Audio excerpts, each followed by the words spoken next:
Hello everyone, Brick Horizon here, and today we have got another two mocks being the Chibi Scale X-Wing and a TIE Interceptor.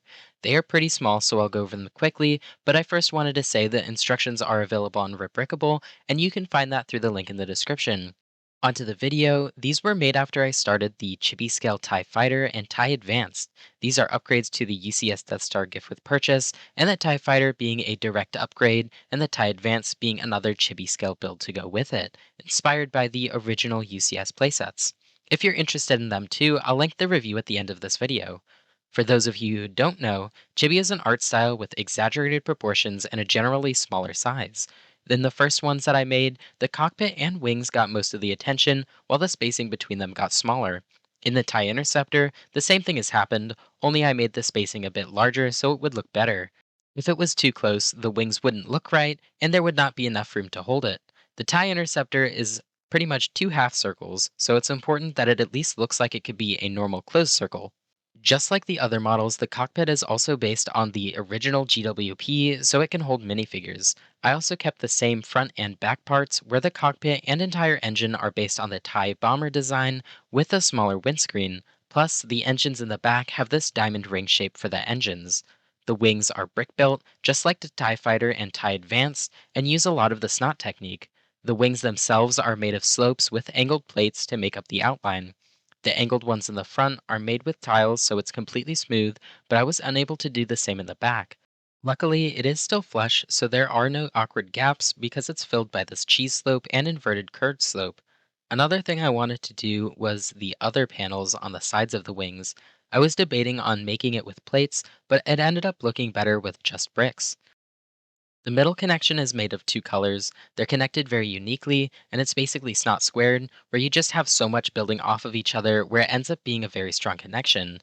TIE Interceptor is also very swooshable. It's one of my favorite models of the TIE Fighter, right after the TIE Avenger.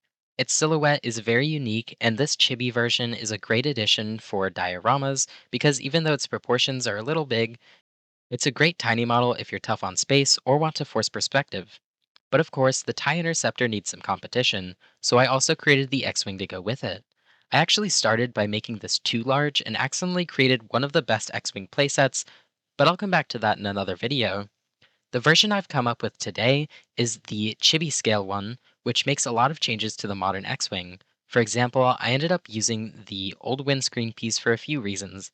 It fits the scale better, with the nose being able to taper better with the angles, but I also found that it felt more accurate at the scale.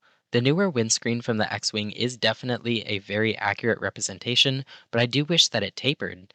Right behind that is R2. The astromech is included in the instructions but not the parts list, and it is also only the head, since I don't think I'd be able to fit a full astromech body in there while keeping it stable. The X-Wing can also change between normal flight and attack modes. However, it is a manual process, so like the Polybag or the new Rebuild the Galaxy one, you'll have to move the wings individually. You'll see a lot of the chibi builds that I make are brick built, and that's so that I could exaggerate the smaller features as well. I figured that if I made it with plates, it would look like just another micro X-Wing. Another thing that brick built wings let me do is this detail with the red colors. It's pretty ambiguous which X-Wing it is, so it could be Red 5 or any other fighter, but it also makes it good for getting many of these. So it would be a great option for army building. I also decided to go with the light bluish gray wand pieces for the cannons on the end of the wings. However, it could also be replaced with the simple two long bar, which could be sturdier but looks slightly less accurate. The engines themselves I wanted to keep small. Most chibi models decide to make the engines bigger, but I thought they should say relatively proportionate so it doesn't look insanely out of proportion. And finally, behind those is the exhaust. For the colors of the X-Wing, I went with the classic white and red, but there are also some different options. I originally made it with the default gray color and almost didn't realize that it should have been white until I was done.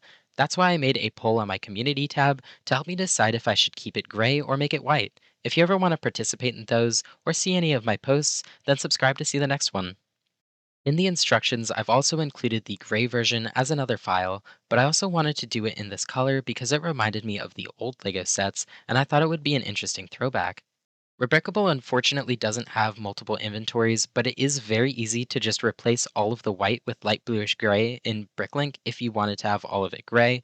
You could also do that Same thing for any other color, like the red could be replaced with blue, or even orange since it's Lego and you could really do whatever you want with it. The blue one could also be the skeleton crew version if you're interested in that, because I think that would look really good with the Onyx Cinder. I actually just did the math, and the Chibi X Wing is twice as big as it would be in scale with the Onyx Cinder. And that's really close since the Onyx Cinder in real life would be 55 meters long, or one leaning tower of Pisa, around 180 feet. The most complicated part of the build is something I've been working on for a while. Once I release my other X Wing builds, you'll see that they have the nose exactly like this. I don't think I've seen it built anywhere else like this, but the entire nose is built around this one curved piece. It's a very odd piece since it's built on an even number of studs and is an odd number wide.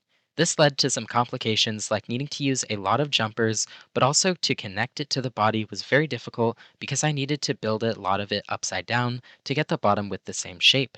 I also wanted to get the divot in the nose, so I built that in with these curve slopes. The last part is the greebling in the middle. Star Wars ships aren't really Star Wars ships unless they have some kind of greebling. This is another section where studs not on top was used ubiquitously. I also wanted to make sure that the shaping was correct, so there are plenty of angles in here to represent the kind of hexagon shape in the back. Both of these models are really good representations of their respective ships, even if they are at the chibi scale. They're smaller than normal, but that's a good way to save space or even add to a diorama when you need lots of the same thing.